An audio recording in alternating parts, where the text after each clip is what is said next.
لفظ کیوں پیدا ہوئے لوح قلم کس کے ہیں؟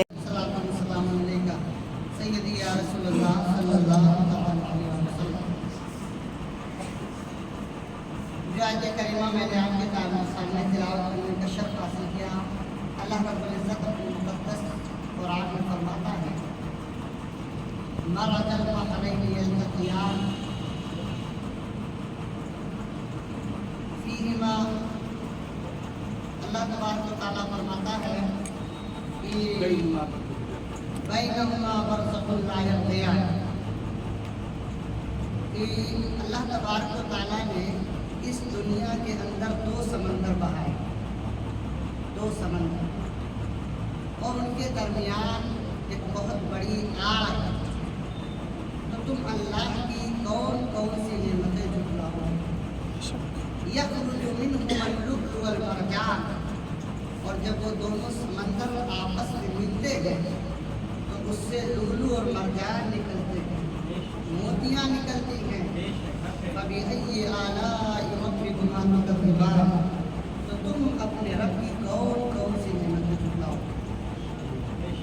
حضرات محترم، اس آیت پاک کے حوالے سے جو میں نے تفسیر کا مطالعہ کیا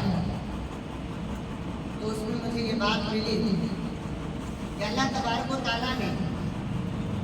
اس دنیا کے اندر دو ایسے سمندر بہائے ہیں اور دو ایسے سمندر جاری اور ساری ہیں کہ جن میں سے ایک کا پانی میٹھا ہے اور دوسرے کا پانی کھارا ہے، اور دونوں ایک ساتھ بہتے ہیں، ایک ساتھ بہتے ہیں، لیکن نہ کھارا پانی میٹھے پانی میں ملتا ہے، نہ میٹھا پانی کھارے پانی میں ملتا ہے، جبکہ ان کے درمیان ظاہری طور پر کوئی آڑ بھی نہیں ہے، کوئی دیوار بھی نہیں ہے۔ آخر یہ کون سی طاقت ہے اور یہ کون سی قدرت ہے کہ پانی کی خاصیت یہ ہے کہ وہ آپس میں اگر ان کے درمیان کوئی آڑ نہ ہو تو وہ پانی آپس میں مل جاتا ہے۔ لیکن اس دنیا کے اندر اللہ تبارک و تعالیٰ نے تو ایسے سمندر بہائے ہیں جو ایک ساتھ چل رہے ہیں، ایک ساتھ جاری اور ساری ہیں، اور ایک کا پانی میٹھا ہے اور ایک کا پانی کھارا ہے، دونوں آپس میں نہیں مل رہے ہیں۔ یہ کون سی طاقت ہے؟ یہ پروردگار عالم کی قدرت ہے کہ کھارا پانی میٹھے میں نہیں ملتا اور میٹھا کھارے میں نہیں ملتا، جبکہ ظاہری طور پر کوئی وہاں آڑ نہیں ہے۔ اور جب وہ سمندر آپس میں جا کے جہاں ملتے ہیں تو اللہ تبارک و تعالیٰ اس سمندر سے، آپ کو معلوم ہونا چاہیے کہ سمندر میں جہاں مچھلیاں رہتی ہیں، مچھلی یہ بھی اللہ کی بہت بڑی نعمت ہے جو ہم کھاتے ہیں اور لطف اندوز ہوتے ہیں، وہیں سمندر کے اندر اللہ تبارک و تعالیٰ نے موتیاں اور ہیرے اور جواہرات بھی رکھے ہیں۔ اللہ تبارک و تعالیٰ نے اس سمندر کو ذکر کرنے کے بعد اور اس کے اندر سمندر میں جو چیزیں اللہ نے انسان کی نفع بخش کے لیے رکھی ہیں، مثلا مچھلیاں اور ہیرے اور جواہرات، ان کا ذکر کیا، اور اس کے بعد پروردگار فرماتا ہے تو تم بتاؤ اے جن و انس کے گروہ اور اے جن و انس کی جماعت، تم اللہ کی کن کن نعمتوں کو جھٹلاؤ گے جس نے تمہیں دو سمندر بھی عطا کیے، اس میں مچھلیاں بھی عطا کی اور تمہیں ہیرے اور جواہرات بھی عطا کیے۔ یہ وہ تفسیر ہے جو میں نے آپ کے سامنے رکھی۔ اسی تفسیر کو میں نے ایک کتاب ہے تفسیر کی، تفسیر در منصور، اس میں پڑھ رہا تھا، بہت ساری تفسیر اس میں کی گئی، لیکن آج کی اس محفل کے حوالے سے وہ تفسیر آپ کے سامنے رکھنا چاہتا ہوں۔ حضرت عبداللہ بن عباس ایک قول نقل کر، حضرت عبداللہ بن عباس اس آیت کے کئی تک تفسیر ذکر کرتے ہیں اور ارشاد فرماتے ہیں جہاں اس آیت کریمہ سے یہ چیز سمجھ میں آتی ہے کہ اللہ تبارک و تعالیٰ نے ایک کھارے پانی کا سمندر اور ایک میٹھے پانی کا سمندر آپس میں بہایا، اور اللہ کی جانب سے ظاہری طور پر نہیں بلکہ اللہ کی قدرت سے اس میں ایک ایسی آڑ ہے جو ایک دوسرے سے مل نہیں پاتے،